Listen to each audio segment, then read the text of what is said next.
All righty. I'm just going to take this off screen real quick.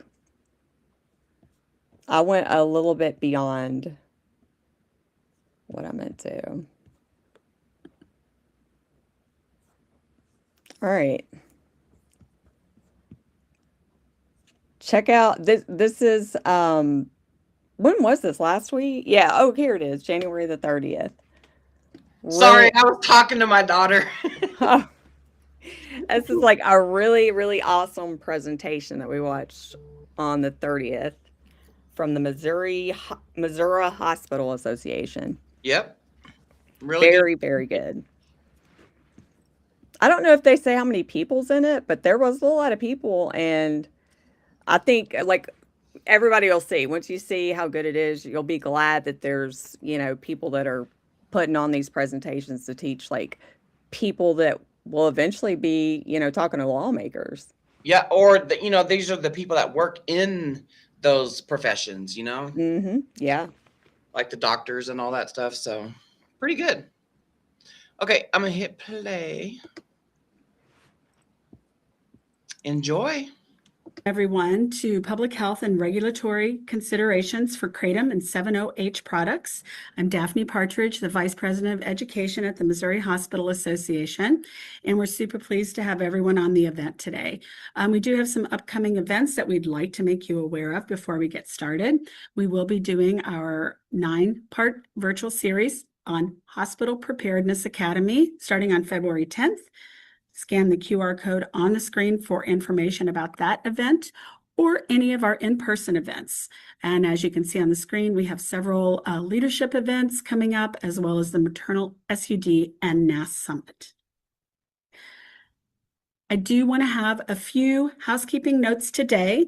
Because we do have a high volume of live attendees, you will note that your audio has been muted and video is disabled.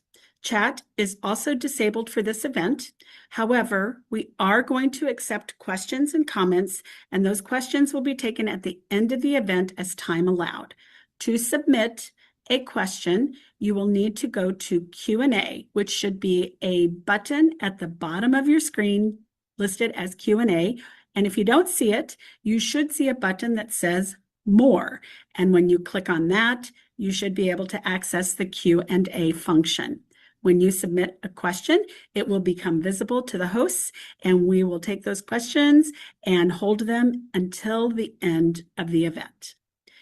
If you need closed captioning to access this content, feel free to note those instructions on screen. It is helpful if you edit your Zoom name to your first name, last name, and organization, and you do have the ability to do that. And I want to note that this session is being recorded, will be sent to all registered attendees after the event, and you will have access to the content for 30 days. And it's my pleasure today to welcome Sean Billings. Sean is the Vice President of Substance Use Programming at Missouri Hospital Association and has over 15 years of experience managing local, state, and federally funded programs to enhance and expand behavioral health treatment services for high-risk and high-need populations in rural and urban settings. Welcome, Sean. Well, thank you, Daphne, and good morning, everybody. Thanks for joining us. So we have a lot to cover, so I'm going to get right to it. So I'm going to give a brief session overview. So this session is designed to clarify the distinctions between natural kratom leaf, which contains trace amounts of 7-hydroxymitragene, also known as 7-OH, and I'm going to use 7-OH moving forward just because it's a lot easier, and the newer potent products with added or synthetic 7-OH that are increasingly available in retail settings and online. The webinar will address the growing concerns among healthcare professionals, public health officials, and community advocates regarding misuse, unpredictable potency, and emerging health risks associated with these unregulated substances in current legislative efforts. So we have two panelists. We have the director, Dan Neal, from High Intensity Drug Trafficking Area, HIDTA, who is going to say a few words. He is going to speak both from a national lens and also from a Missouri state perspective. He's going to gently get into some of the recent actions by the Food and Drug Administration and some of their endorsements and recommendations to the Drug Enforcement Agency around Kratom and 7-OH. Then we're going to hear from Dr. Doug Burgess briefly. He's going to talk about the pharmacology, the health effects of the regulatory landscape.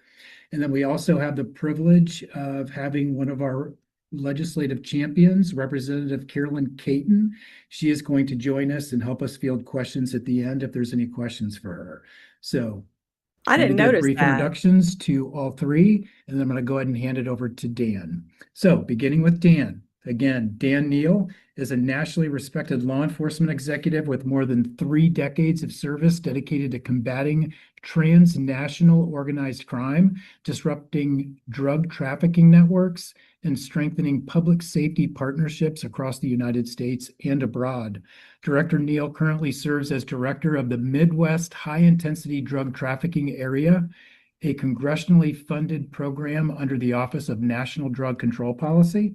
The Midwest HIDTA region encompasses Missouri, Kansas, Iowa, Nebraska, South Dakota, North Dakota, and parts of Illinois. Under his leadership, the Midwest HIDTA supports 60 initiatives. Director Neal retired from the Drug Enforcement Administration in December of 2021 after 27 years of distinguished federal service, most recently serving as Assistant Special Agent in charge of the Las Vegas District Office. In this executive leadership role, he directed complex counter-narcotics operations, developed regional drug control strategies, and built high-impact partnerships with federal, state, local, and tribal law enforcement agencies throughout Nevada.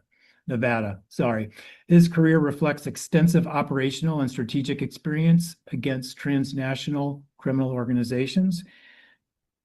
Director Neal, thank you so much for spending some time with us today. Dr. Doug Burgess is also here to say a few words. He serves as the Medical Director of Addiction Services at University Health and as an Associate Professor of Psychiatry at the University of Missouri, Kansas City. He completed his residency training at Duke University and a fellowship in addiction psychiatry at the Medical University of South Carolina in Charleston. He is board certified in psychiatry and addiction psychiatry. He leads regional trainings related to mental health and substance use disorders and facilitates Missouri Telehealth Network's opioid use disorder ECHO group. He is an advisory board member for Mid-America Joint Technology Transfer Centers. Thank you, Dr. Burgess, for joining us.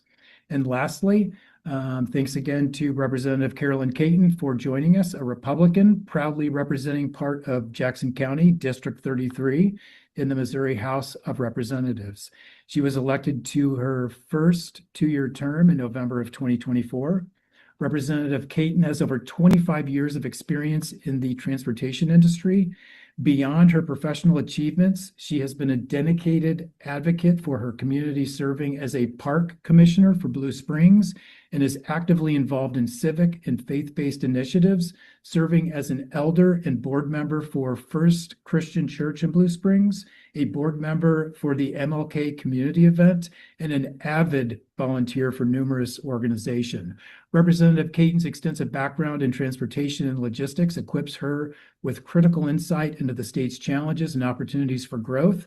Coupled with her leadership in public service, she is committed to fostering responsible governance, advocating for efficient transportation policies, and strengthening the well-being of her constituents. I know that was a mouthful. I did that in about 7 minutes, so thanks for the grace. I'm going to go ahead and hand it over to Dan. Take it away. Hey, thank you very much for having me. I really appreciate it. I'll try to be brief. I always want to take the opportunity to kind of explain what HIDTA is. A lot of people don't realize what it is, but it's High Intensity Drug Trafficking Area. It is a program funded by Congress under the President of the United States. And basically you have, let me see if I can get my PowerPoint here to work. And it's not going to the next slide.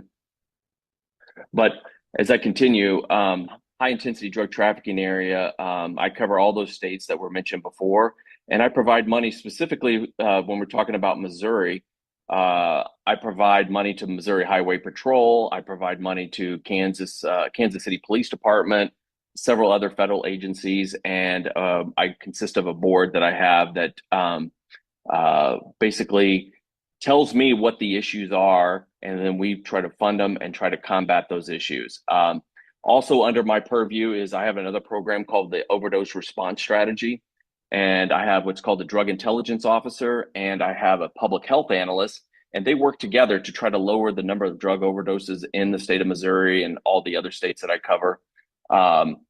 And they try to work together because, you know, we recognize, I think as a nation at least, that law enforcement and public health sometimes don't speak the same language. So this program of ORS, it combines those two together to work together to speak the same language, to try to get out there and try to create legislation or try to get access to Narcan, et cetera. So that way we can lower the number of drug overdoses in our area. So let me see if I can try to advance to the next slide here. That's kind of a... You should have control, Dan. Is it? Yeah. To delay.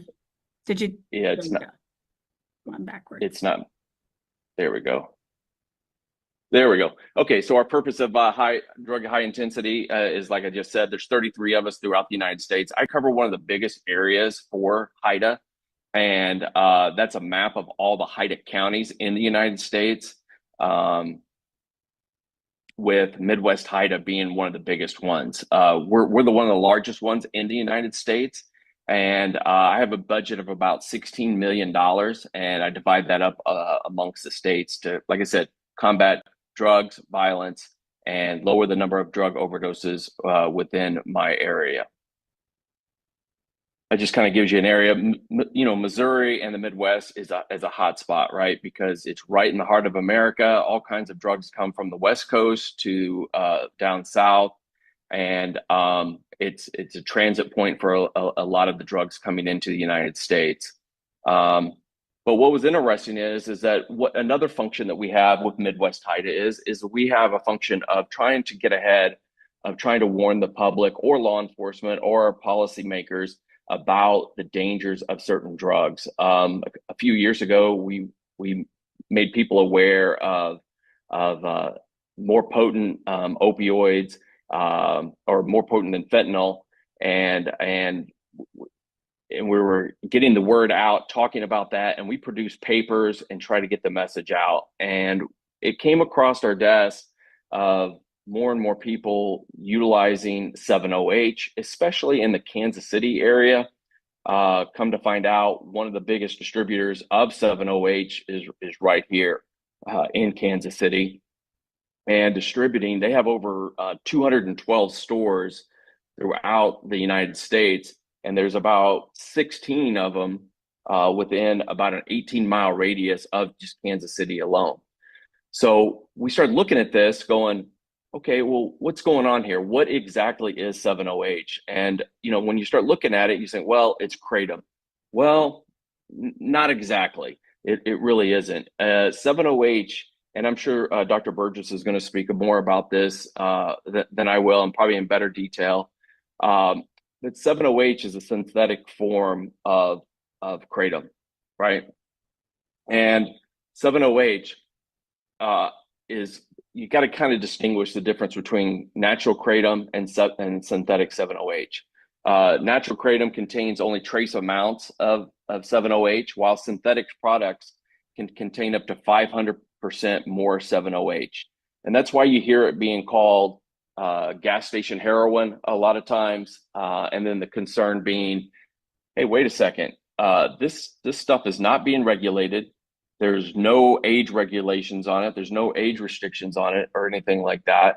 And why is that? Why is it that you're able to walk in to, I'm sure there's price choppers throughout the Missouri area.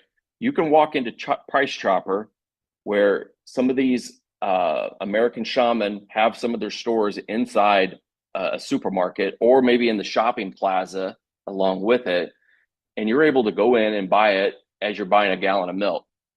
There's something wrong with that. And especially when there's no regulation, they're making claims that it's for chronic illness. They're making false claims that it can replace opioids, etc. So we started writing a paper, and it's on our website, midwesthida.org, and you can go to that website and go under resources, and you can find a bunch of other papers that we've written to try to get the word out. And they're pretty easy to look at and read. And so we started putting the known effects of health risk of 7-OH. It makes claims of pain relief, it has a euphoria, it's respiratory depression. There's really not been any kind of studies been done on it, or clinical studies to determine the effects and long-term effects. And then some of the other problems with it is, as you can tell in this photo, is that look at the coloring packaging. How appealing to that is that to kids? How appealing is that to you if you're in a store and you see the different coloring products? And I've got some other photos too of showing how appealing it is, and if it's being sold as a relief from opioids. It has a higher potency, higher propensity to of addiction. And the other problem of it is too is that what we saw is just in Johnson County, Kansas, we noticed that, okay, well, listen, how many drug overdoses have there been with 7-OH in Johnson County? Well, prior to our asking that, the answer was 0. And I know we're not open to dialogue on this call here, but I would ask you, why do you think that there was 0 drug overdoses associated with 7-OH? Well, I can answer that. It was because they weren't testing for 7-OH. They were testing for fentanyl. They were testing for other types of drugs, but they weren't testing for 7-OH as being the cause of death. So now we've actually visited laboratories that are testing for companies for drug testing, et cetera, and we brought it to their attention. And we said, hey, listen, how many times are people drug testing positive for 7-OH? Well, prior to this, they'd never really heard of it. And the top 2 drugs at the time were methamphetamine and marijuana being testing positive for this drug testing company here in Kansas. So then we asked, well, can you start testing for 7-OH? And guess what? Within about a month, the number 1 drug that was coming positive was 7-OH, then methamphetamine, then marijuana. So it's kind of like we don't know what we don't know. And so by bringing this to attention, we're finding out that it's a lot more prevalent in the mainstream than we ever thought it was. And you may be asking, well, why aren't they testing for this?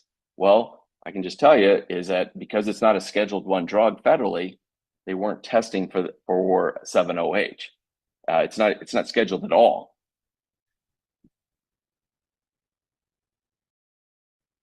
So where is it available at? Like I said earlier, gas stations, vape shops. It's available online. You can get on to different websites, Reddit and different ones, and find out where to buy this stuff. There's no regulation. There's nothing that is being done about it, although it has been recently. I will say this, is that Missouri and Kansas, both attorney generals for both states, are active in this pursuit of trying to get it regulated, which I'm very thankful for. The other thing is that Senator Roger Marshall has requested the Drug Enforcement Administration to emergency reschedule 7-OH.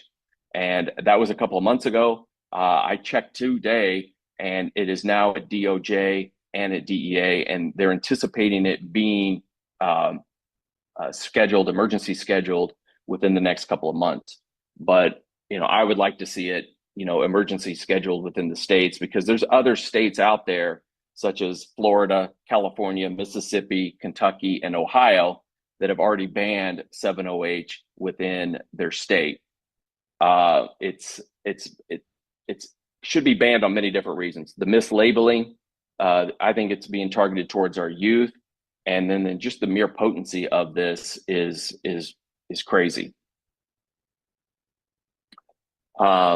The FDA did launch an investigation back this summer after our report came out back in July, announced that it was recommending the scheduling of that. So you've got the FDA that's on board. You've got other senators and other politicians within Kansas and Missouri wanting this regulated or scheduled. And now you've got the DEA and DOJ trying to get it emergency scheduled as soon as they possibly can, because they understand the importance and the significance of how dangerous this drug can actually be. It's the 7-OH, the tablets, the capsules, the fruit flavored gummies. Again, who are they targeting when you're making it into a fruit flavored gummy? I go back to it's kids. It's kids. And when you talk, I've listened to an interview of the owner of American Shaman, and he makes more money off of 7-OH than any of his CBD or THC products combined. This is $1 billion organization or moneymaker for this organization. So they have no intentions, unless it's going to be rescheduled or banned in your specific city or state or nationwide, of ever changing when they're making this much money off of it. Again, I go back to where I said about poison control and the number of drug overdoses just in Kansas. We didn't really have a good number, right? And the reason being is that you look at the poison center data on 7-H just recently, that they started testing for this. 24 cases from intentional abuse, 8 cases. I imagine once it becomes a Schedule I drug, those numbers are going to keep going up in every state. That's just in a small snippet of the United States. Emergency encounters is also going up on this. And again, it's a small snippet because it's not regulated. 7-OH and Kratom are currently legal in Missouri, as you know. I know there was one, HB 1037, known as the Kratom Consumer Protection Act. I'm not sure what happened with that. I believe it died in the Senate, and I'm hoping that it resurfaces so we can get 7-OH regulated better than what it is. Conclusion and the key takeaways: it's a dangerous product. It's targeting our youth, and the FDA has recommended it to be scheduled. And the physical dependence and withdrawal systems is the same as opioids or fentanyl and some of these other drugs that are out there. I tried to go as quick as I could.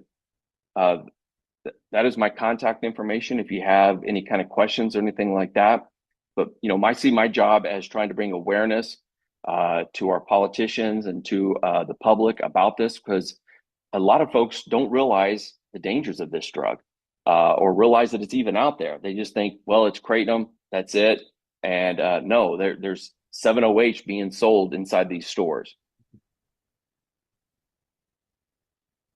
Dan, thank you. As we transition to our next speaker, Dr. Doug Burgess, I did want to take a moment to let all of the folks who joined the webinar after we started that we are going to be taking questions at the end of the content today, and those questions may be submitted through the Q&A function. You can find the Q&A button at the bottom of your screen. If it's not visible, click on the More button and you'll find Q&A.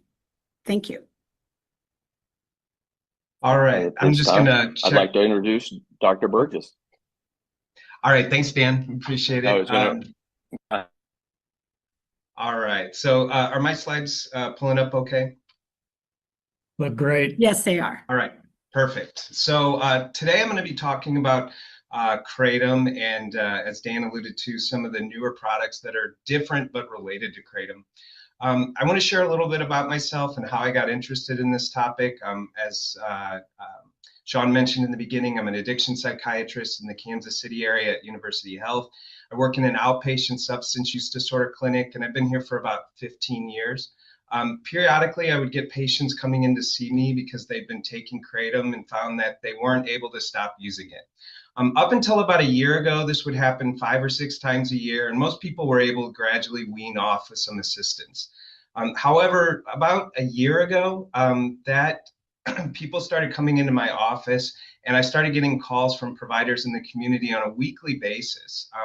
People were coming in saying they were using Kratom, but were quickly escalating their dosages. And when they tried to reduce, they were experiencing really severe withdrawal symptoms, anxiety, insomnia, muscle spasms, vomiting. I mean, it was much more intense than the withdrawal symptoms I was used to hearing from people who were using Kratom. And people were reporting that they started, even if they'd only been using Kratom for a really short period of time. People were really suffering. I wasn't sure how to help them. So I took a deeper dive into this topic. And then shortly after that, Representative Caton, who's joining us today, she was taking a tour of University Health, and she said, you know, I really want to work on this. And for those of you who don't know her, I've gotten to know her a little bit. And when she's puts her mind to something, she gets going. So she's like, I really want to do something about 708. So we've been kind of collaborating on some things since then. I do want to acknowledge up front that this can be a confusing area, and there are people with very strong opinions in favor of and against people having access to these products. My goal today is to provide as objective an overview as possible, but frankly, this is an area of public health where there are still many unanswered questions. The medical community and general public needs to have as much data as possible for any chance at true informed consent. I want to leave time at the end for questions and comments, so I'm going to jump right in. First off, I have no relevant financial relationships to disclose here. I know Dan covered some of this, but one of the things that's really challenging about this topic is that the term Kratom is used to describe many different things, which can lead to confusion for people who are using the products as well as clinicians when they're trying to help people.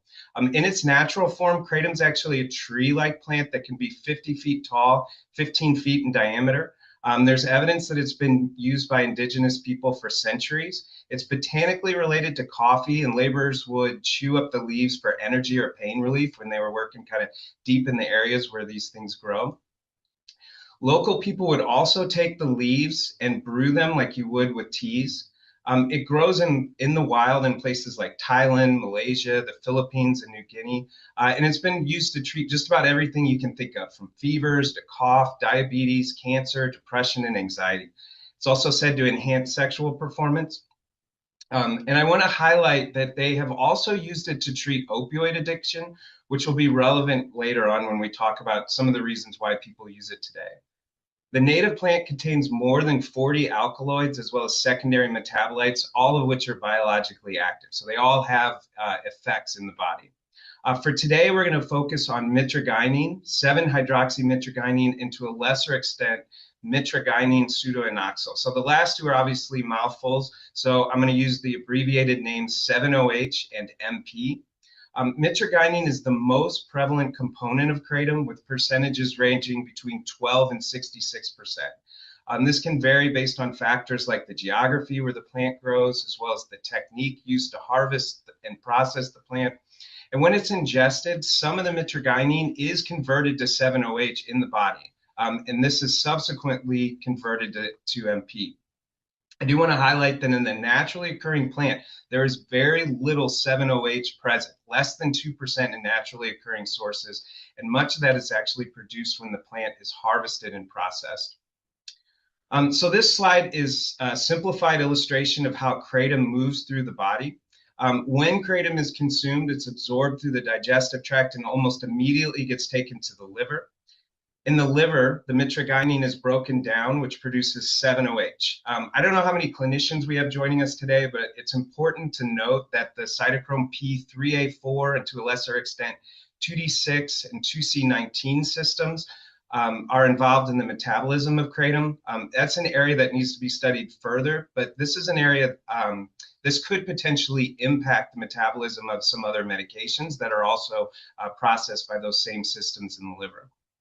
From the liver, 7-OH is distributed throughout the brain and nervous system, where it acts kind of like an opioid. So it's what's called a partial agonist. So it does act on opioid receptors, but has a slightly different effect. This is believed to be the mechanism by which Kratom provides pain relief and euphoria. 7-OH is further broken down to produce MP, which also acts like a potent opioid. When Kratom is ingested at typical amounts, which is about 5 grams of leaf material, An individual will typically feel effects at about 60 minutes, and these effects will last for 2 to 3 hours. Again, these results are based on leaf material and that are ingested in standard amounts. The effects can vary significantly if they're ingested in other ways, or they're enhanced like some of the commercial products that we'll talk about later. So kratom has a really complex effect on the human body. I mentioned earlier that there are over 40 alkaloids and active metabolites that are present. We don't completely understand what all of those compounds do after they're ingested. However, we do know some of the systems that it acts on. It inhibits the release of norepinephrine, which you might recognize as noradrenaline, which is the precursor for adrenaline. This system is associated with some of the more distressing symptoms people experience when they're undergoing opioid withdrawal. So this might partly explain why kratom is reported to maybe help people who are experiencing opioid withdrawal symptoms. Kratom's also been shown to have effects on the serotonergic and dopaminergic systems, two systems known to impact mood and the sensation of pleasure. It interacts with the NMDA system in the central nervous system. When this system is activated, it generally has excitatory effects in the body. When you block this system, that might explain some of the calming and sedating effects reported when people use kratom. Finally, as we've already discussed, mitragynine, 7-OH, and MP all have effects on the endogenous opioid system. It partially activates mu-opioid receptors, and it also blocks kappa and delta receptors. While all of these have opioid effects, 7-OH and MP are particularly potent. Like Dan mentioned, 7-OH is 46 times stronger than mitragynine and 13 times stronger than morphine. More research is needed, but there's some indication that MP may be even more potent than 7-OH. Anything that artificially stimulates opioid receptors is concerning for a couple of reasons. The first is that overstimulation of opioid receptors can cause people to stop breathing and die. The other concern that people who take substances that stimulate this system over a long time, they can become physically dependent on these substances. This means that when they stop taking them, they can have withdrawal symptoms. So they have no choice but to continue using them. Otherwise, they're going to feel really sick. So these are the patients who are coming into my office and they're anxious, they can't sleep, they're having diarrhea. I'm really, really uncomfortable. As this slide shows, kratom has a wide range of effects. It's generally thought that it's the delicate balance between all of these systems that's really necessary to produce the effects of natural kratom. When individual components are enhanced or removed entirely, the resulting product can have very, very different effects, and oftentimes they're unpredictable. So here's a cheat sheet that I'm including today. I would encourage you, because we're going to be talking about some of these more technical terms, I encourage you, use your cell phone, take a picture of this so you can refer as we go through. There isn't a good way to get around some of the complexities involved in talking about kratom. Keep in mind that just because someone says they're using kratom, that doesn't mean that they're actually referring to the kratom plant or kratom products. Oftentimes they're talking about 7-OH or kratom products with enhanced 7-OH effects. If you work with people who are using these products, I encourage you to look them up. You can find where they ordered them on the internet or search on the internet, and try to find out what they're actually taking. If you can't find it on the internet, you can also have them take a picture of it, and have them take a picture if there does happen to be a label. Now, you have to take anything that's on the label with a grain of salt, because as Dan was mentioned, this is not regulated, so there's no guarantee that a lot of these products actually contain the things they say they do. But it's at least a place to start so you can figure out what people are taking. Now I'm going to shift slightly and talk about the patterns of use we've seen in the United States. Overall use has increased as these products have become more widely available and marketed. It's difficult to get accurate numbers, and we see quite a bit of variation between sources. Some estimates are that up to 15 million Americans consume kratom regularly, but this number comes from the American Kratom Association, a group that lobbies for the kratom industry. A 2025 article from Current Psychiatry reports they found ranges from 0.6 to up to 9% of adults in the United States had some use within their life. When you look at the reasons why people use kratom, the most common reason they cite is chronic pain. Almost a third of them list that as the main reason. This is followed closely by anxiety and depression, with about a quarter of people using for those reasons. And finally, almost 20% of people report that they use kratom in place of other substance use, most commonly opioids. This is a critical aspect that has to be considered when people start talking about regulation. Data here is very shaky, but there are undoubtedly people who are using kratom to avoid using opioids. We have recent experiences with the rapid reduction in access to prescribed opioids, leading to unintentional consequences of people turning to illicit opioids and subsequent surges in overdoses.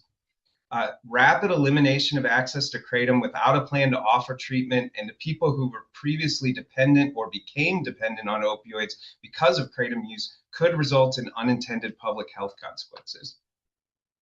So just how many people are continuing, people are continuing to use the product because they experience withdrawal symptoms. A 2024 survey with 395 participants who were using kratom on a regular basis found that 80% of them met criteria adapted from opioid use, typically in the mild to moderate range. There are some limitations when we apply criteria for opioid use disorder to people who use kratom products, but this study also used a standardized scale to measure subjective opioid withdrawal symptoms. Opioid withdrawal includes things like muscle cramps, nausea, diarrhea, anxiety, hot and cold flashes. People surveyed had an average score of 13.5, which qualifies as mild to moderate opioid withdrawal. So it's, this idea that any of these products don't potentially produce physical dependence is just not accurate. Here I'm showing some of the side effects that have been reported with kratom use. This data comes from the National Poison Control Data System, which collects information when people call to report complications as a result of exposure. When reviewing this information, it's important to remember that there are limitations. We don't get complete data around other drugs that are consumed at the same time, what dosages of kratom were consumed, how it was consumed, or verification that it was actually kratom and not something else that the person thought was kratom. Additionally, we can't get information on how frequently these symptoms might occur because we don't know how many people are actually using kratom. With those things in mind, these are the most commonly reported negative effects reported to the National Poison Control Center. Agitation, rapid heartbeat were the most common, followed by sedation, confusion, vomiting. Withdrawal symptoms were the primary concern in about 6% of people who were calling, underscoring again the potential for physical dependence.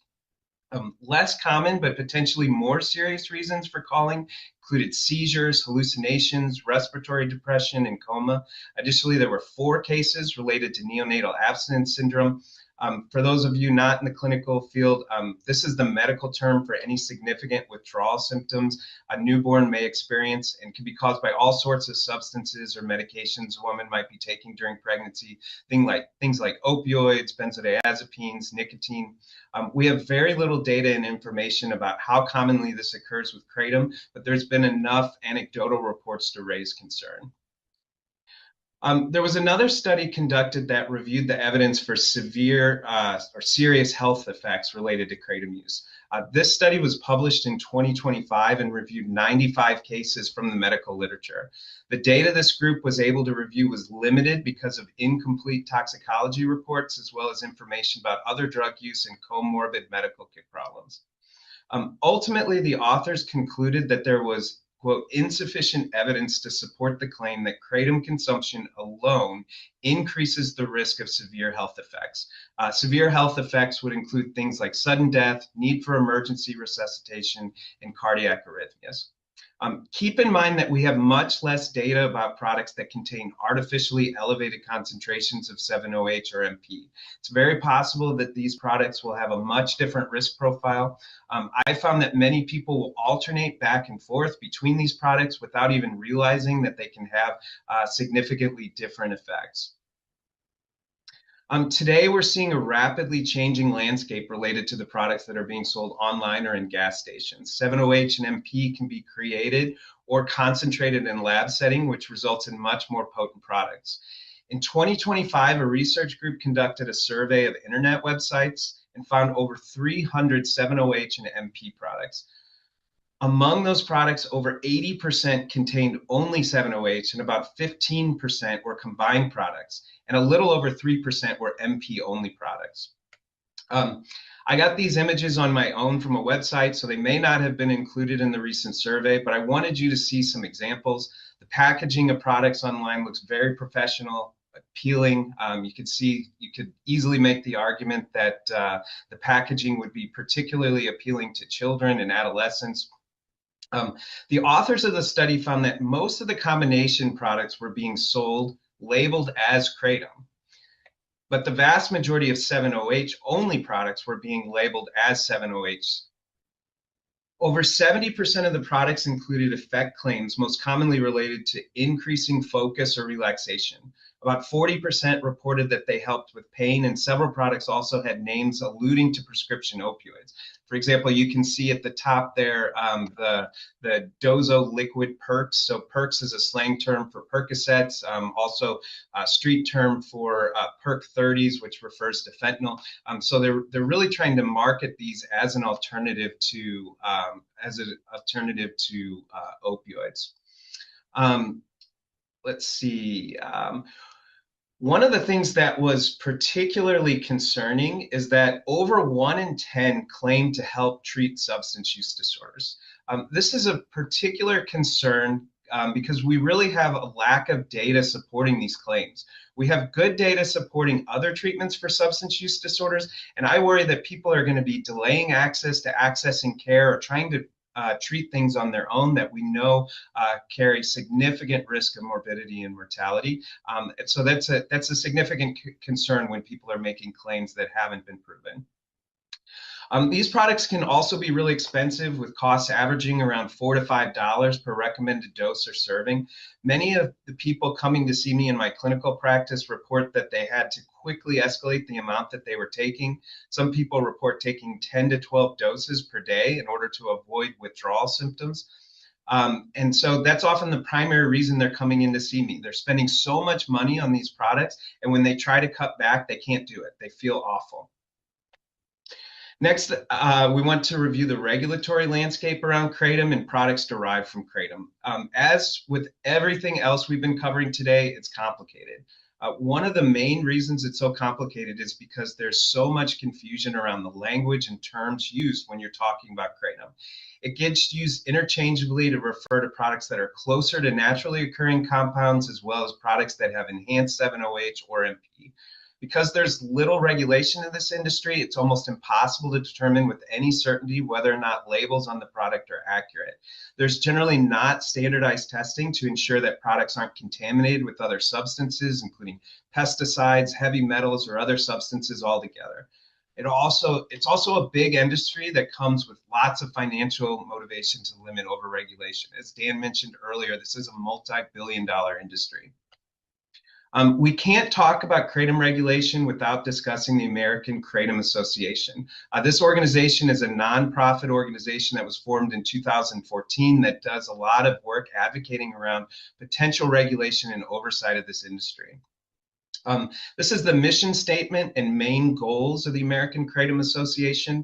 Personally, I think their goals of education and providing accurate information so people can make informed decisions is noble.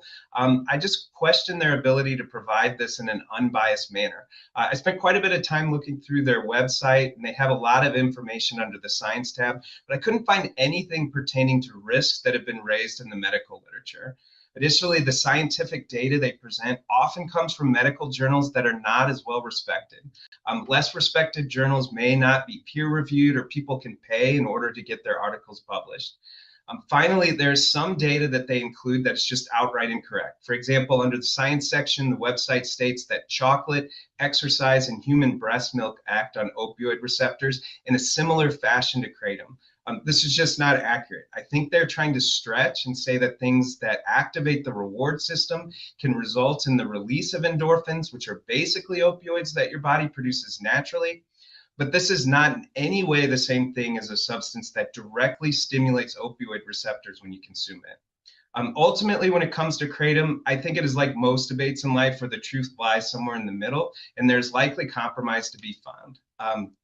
Regulation to ensure standards in labeling, quality control, and limited concentrated 7-OH and MP products is one area where I think there may be common ground. Currently, the FDA lists kratom as, quote, a new dietary ingredient that hasn't been approved, so it's not regulated as a dietary supplement under the FDA. Kratom is classified as a drug of concern by the DEA, and in 2016 it moved to classify kratom as a Schedule I compound. Schedule I compounds are defined as substances with no currently accepted medical use and a high potential for misuse. So examples are things like heroin, LSD, and ecstasy. Many people are probably aware that cannabis is also classified as a Schedule I compound.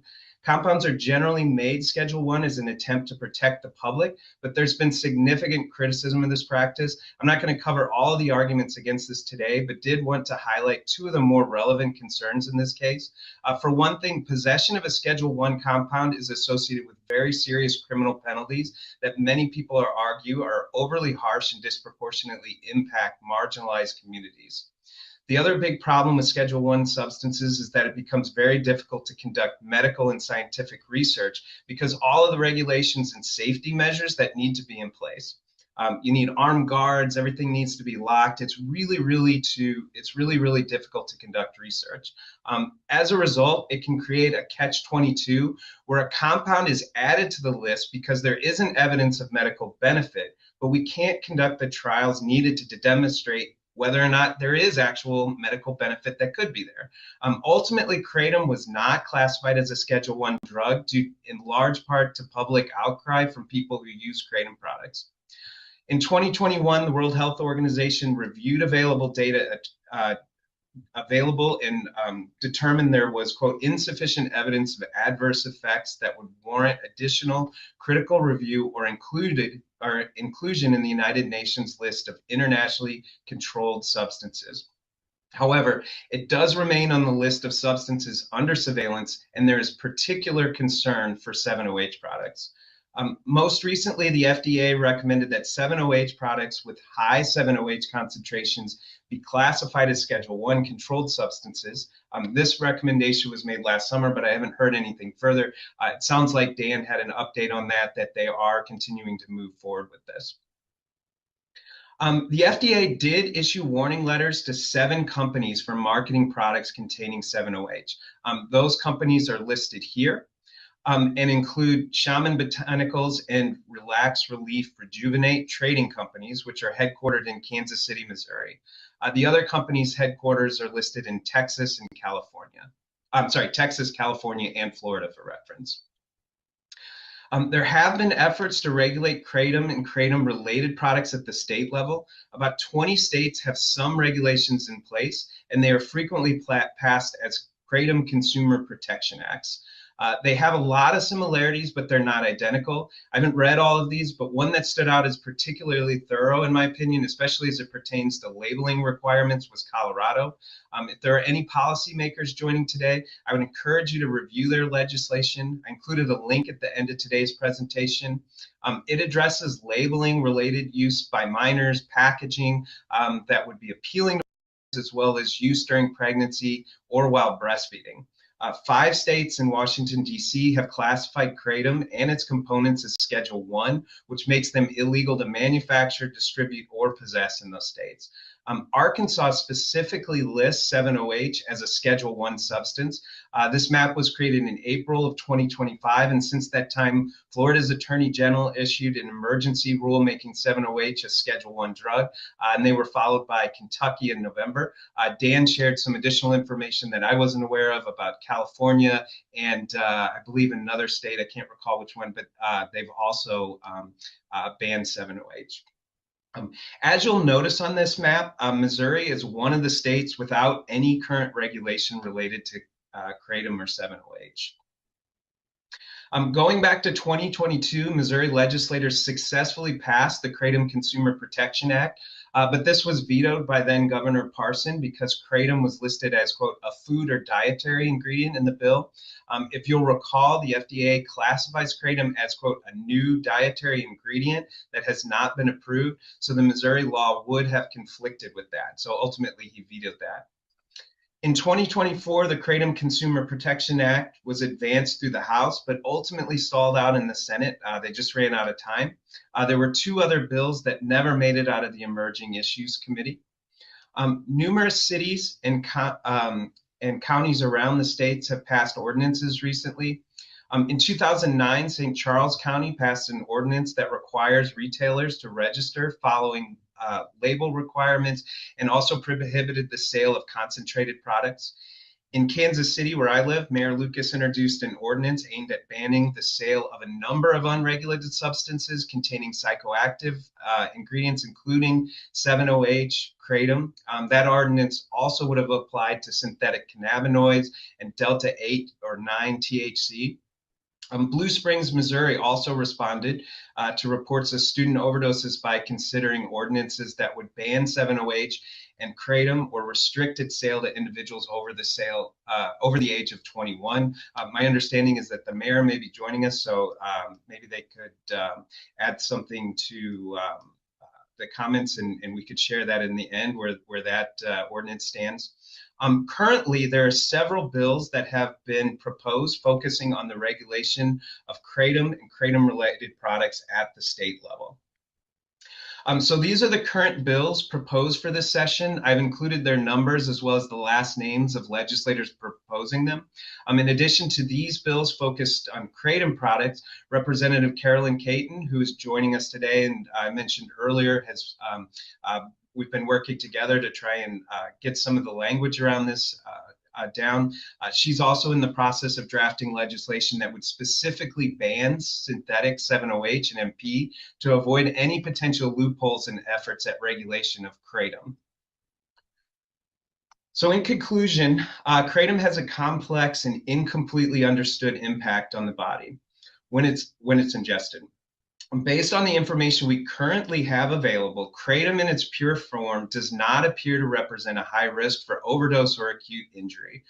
There's still a lot we don't know about its long-term effects, including the frequency of physical dependence and addiction. And there's been a recent trend towards 7-OH and MP in concentrated or isolated forms, which are much more potent and appear to carry a more significant risk of causing physical withdrawal and potentially acute injury, including overdose.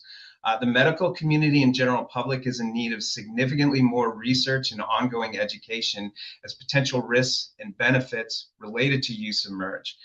As a physician and parent, my message to the community would be that we certainly don't have enough safety data related to use in adolescents, where brains are still developing. I would also recommend avoiding use in individuals who are pregnant or trying to become pregnant. For people using these products to try and treat opioid or other addictions, we have many treatments and interventions with significant data supporting their effectiveness. Seek out professional help. And for adults who choose to use these products, understand that the reports of benefits related to kratom and other products have not been proven, and there are potential consequences that we are still trying to understand. Here are some additional resources that the Missouri Hospital Association will be distributing to participants later today. Here are my references, and now we'll open it up for questions and discussion. Thank you very much, Dr. Burgess. And I'm going to take just a minute to get all of our speakers on camera here so that we can take some of the questions that have come in to chat. And I'd also like to note that we are still accepting questions. So you may submit your question using the Q&A function at the bottom of your screen. And we are going to line those questions up and take them as time allows. One moment.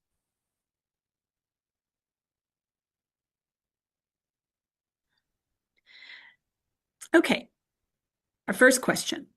This, I believe, is directed toward Dr. Burgess. How long do withdrawal symptoms typically last? And does Narcan work against 7-OH?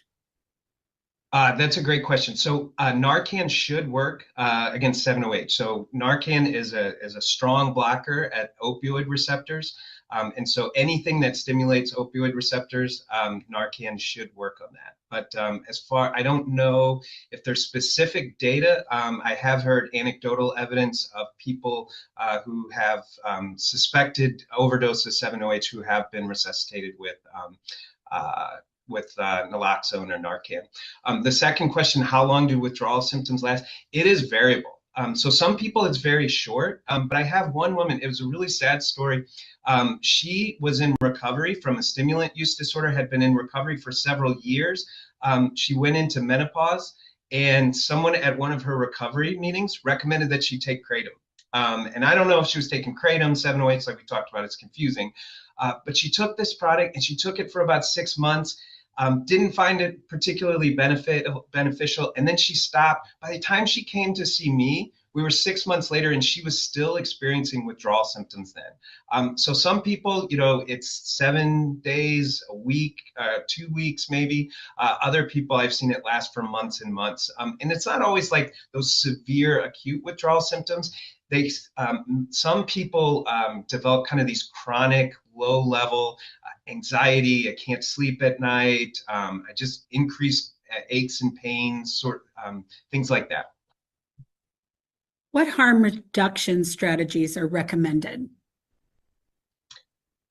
Well, this is an area that I just don't think we have a lot of, in relation to Kratom and 7-OH, I just don't think we have a lot of information. And again, this is kind of the lowest level of evidence, which is just my experience in working with people. If they're using 7-OH products or MP or things like that, I tell them to stop and transition back over to Kratom. At least you're getting less of that potent opioid sort of activity. So that would be one thing. I would recommend anybody who is using these substances that they have access to naloxone. I think that's just a generally good practice. I recommend, my wife and I, we've got 2 young kids. We have naloxone in my car and her car, and we keep it at home because I think, it's like a fire extinguisher. So naloxone is one thing that can be helpful.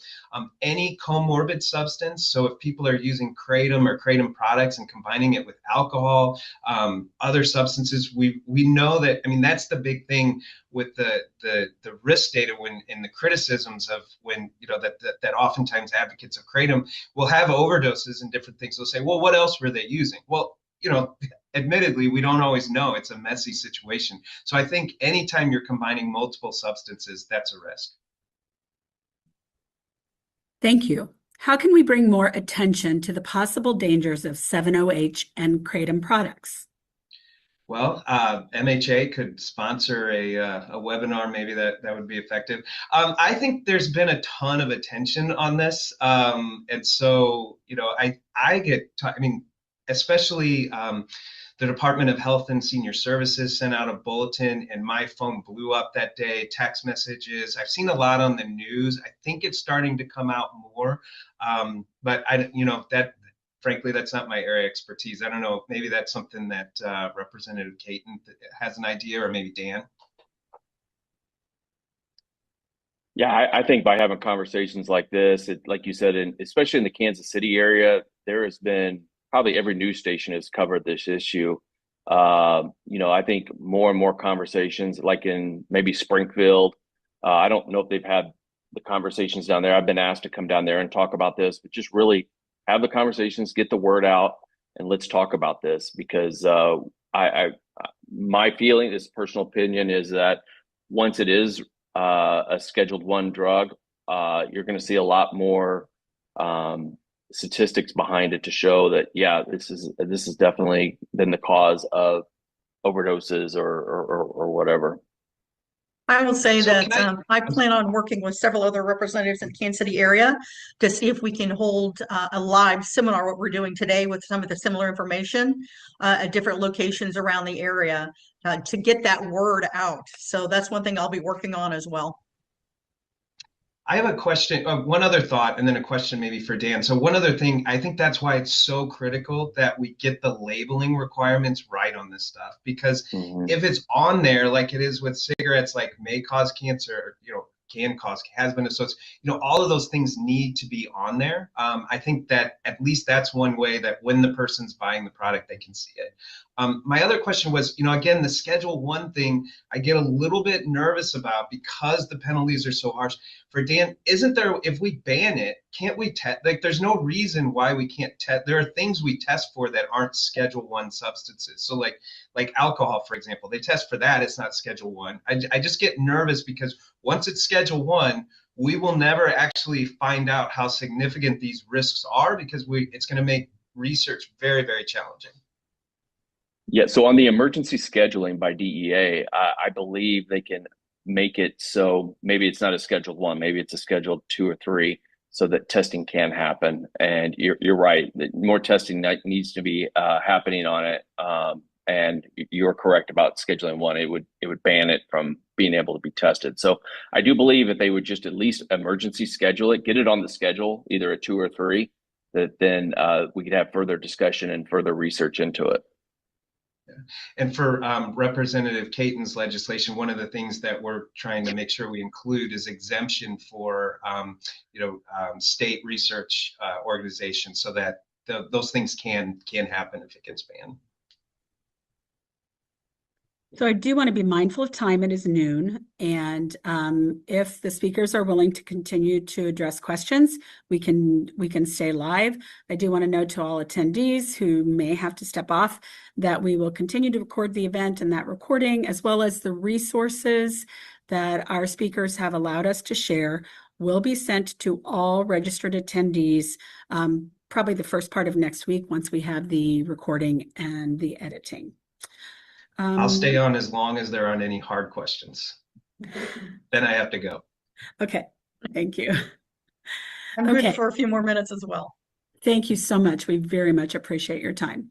As a prescribing practitioner, prescribing buprenorphine and using it specifically for a few patients struggling with 7-OH with some success, could you help with resources, including cheap and free access to test specifically for 7-OH, and anecdotal or other studies showing standard BUP initiation versus low dose versus microdosing?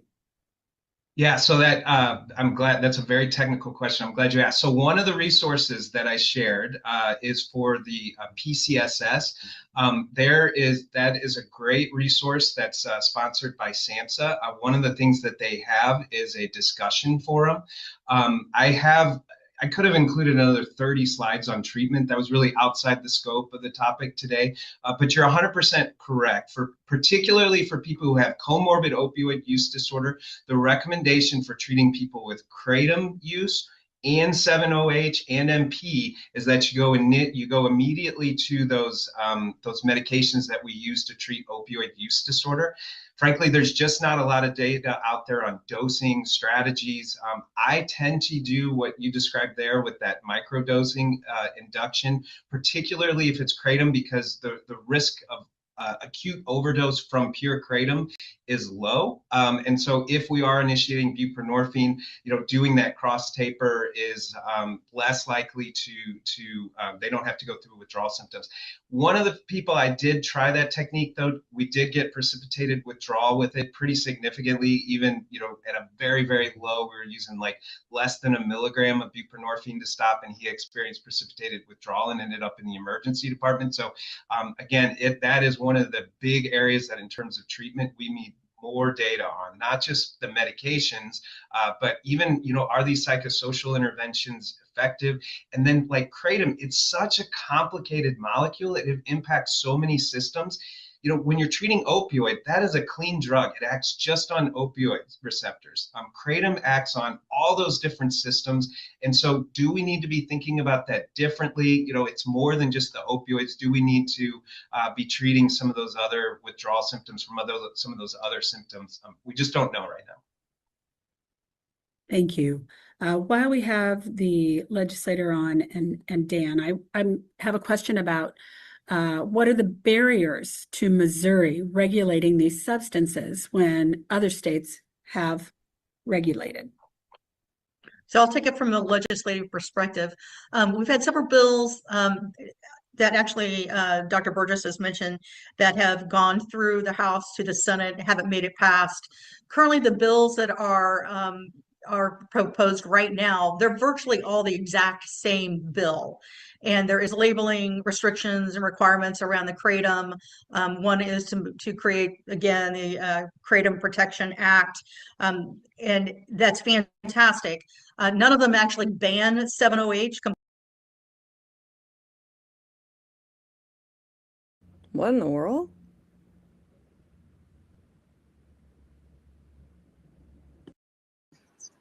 What the heck happened? I don't know, just cut off.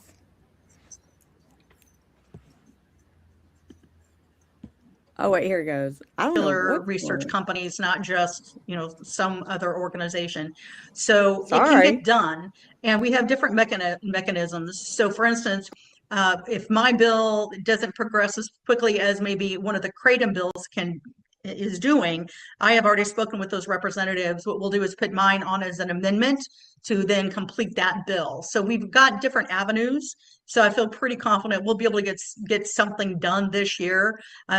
It's being talked about. People are aware, and they're understanding the necessity that this has to happen. Thank you. And then what can the community do to help combat the unregulated sale of 7-OH? Well, I assume Representative Kate would agree that contacting your representatives as sponsors of some of these bills would be a great thing. That's Yeah, absolutely absolutely. correct. And then on a personal note, just start sharing. Use social media. It can be a great thing or a bad thing. So let's use it for a great thing. Let's post on your social media, take some slides off of this, and make people aware. And let's just start getting the word out to every single person that we can reach about the hazards and the dangers of 7-OH and its derivatives in particular. So talk about it, and let's make sure that every single person we come in contact with is aware of it. And that's one way we can combat this and make people aware. And also, as Dr. Burgess said, reach out to your state representative. If you don't know who that is, reach out. I'll help you figure it out. But we're here to help. We want to help. Yeah, I mean, I agree with that 100%. Reach out to your representative. That's what helped with me. We reached out to Senator Marshall's office, and he was immediately on board and wanting to know more about it. And some of our other U.S. senators here, and just reach out to anybody and everybody, get the word out. Knowledge is power. So.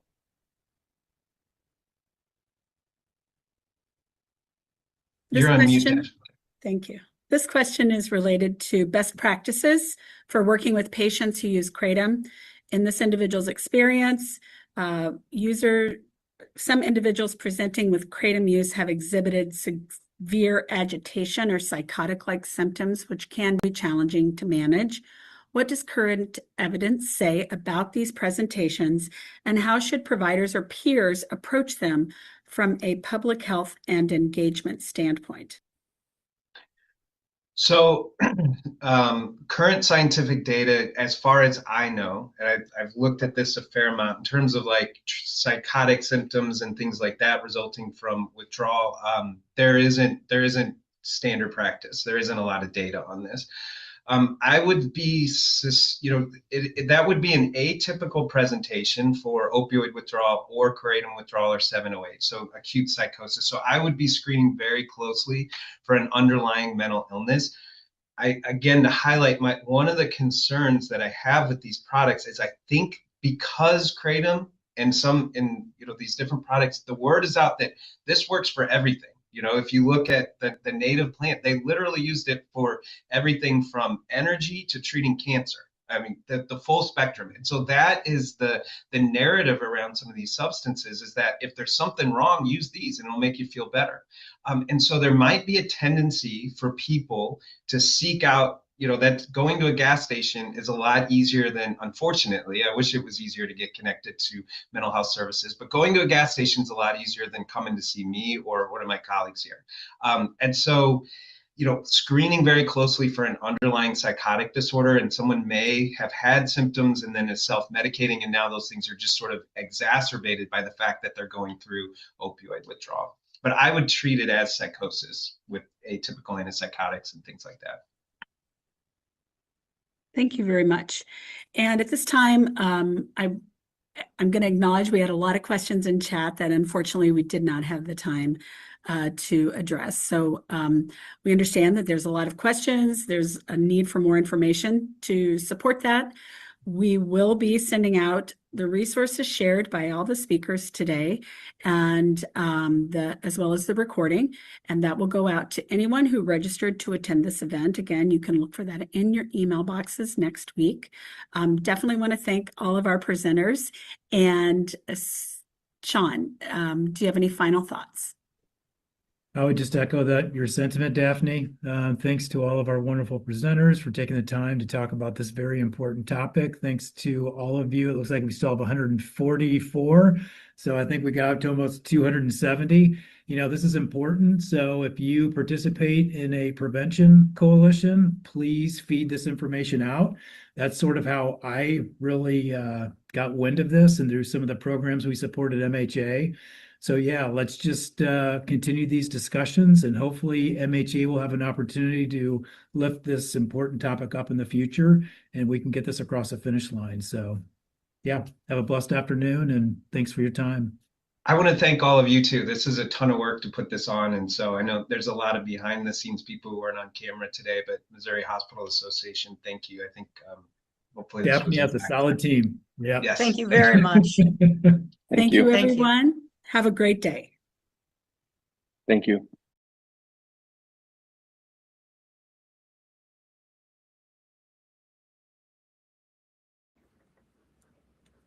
All right. Well, that's good. You forgot to do your thanks for watching. Hold on. Hold on. All right, everybody. I hope you all have a great day. Have a great weekend. Enjoy. Mm-hmm. There we go. All right. Enjoy your weekend, everybody.